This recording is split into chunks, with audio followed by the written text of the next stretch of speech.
Welcome back to your in-depth coverage of the Illinois primary election.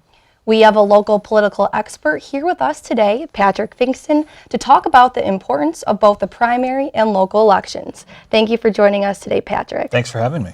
To start off, what do you think people should know about the governor's race? Well, this is a huge deal for the entire state. As you well know, the state budget is a nightmare. You've got all sorts of problems in Springfield with people getting along, speaking to each other, much less getting anything done.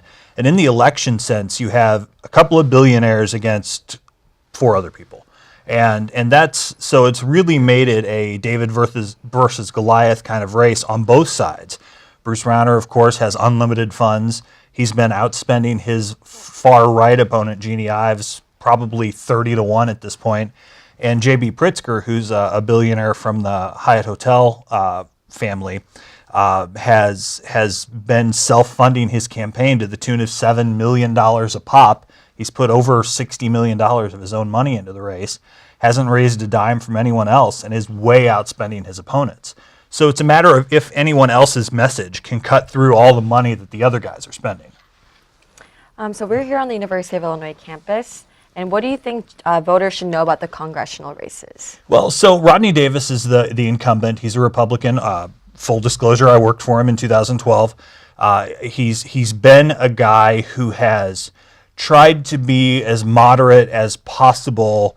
But this is a really weird district, the 13th, which stretches from here in Champaign-Urbana all the way over to Bloomington-Normal, down to Springfield, and all the way to St. Louis.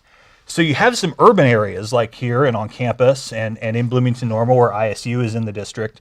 But then you also have some really conservative rural areas. So he has a really tough job in representing a district that is liberal in campus and Champaign-Urbana here, and really super conservative in some of the rural counties. On the Democrat side, you have 6 or 7 candidates running, none of whom have raised a lot of money, none of whom seem to have the support of the national Democrats, who they'll need that money to win in November. So it's really going to be a crapshoot to see who puts together enough of a coalition to be able to win in all of the counties that make up the 13th. And building on that, we're turning to local elections. Obviously, they're very important because they impact our daily lives. What kind of races should we pay attention to here in Central Illinois? Well, obviously, there are state Senate races, state representative races, but then there are county and local races as well. And here in Champaign County, where students will be voting, you have races for Champaign County clerk and Champaign County treasurer and auditor. And these are important races for tax dollars. And if a student here who thinks, oh, well, I don't care about where my tax payments go for real estate, you may not now, but if you plan to stay here, and thousands of students every year stay here, you're going to have to deal with these things every day, from birth certificates and death certificates and election management and who's taking your property tax payments. These jobs have a huge impact on your daily life. Definitely. And now to wrap it up, why is voting in the primary election so important? You know, people think primaries don't matter because it's just a political process. But especially here for students and young people in this area, and Champaign-Urbana has a very young, diverse population.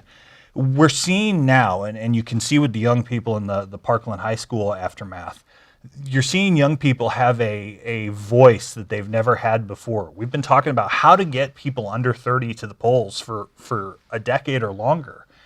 Now maybe there's motivation. And if young people come out and they vote, they set the agenda for whatever party they belong to, Republican, Democrat, etc. And then they can start to make real change, however they see, in November. Thank you.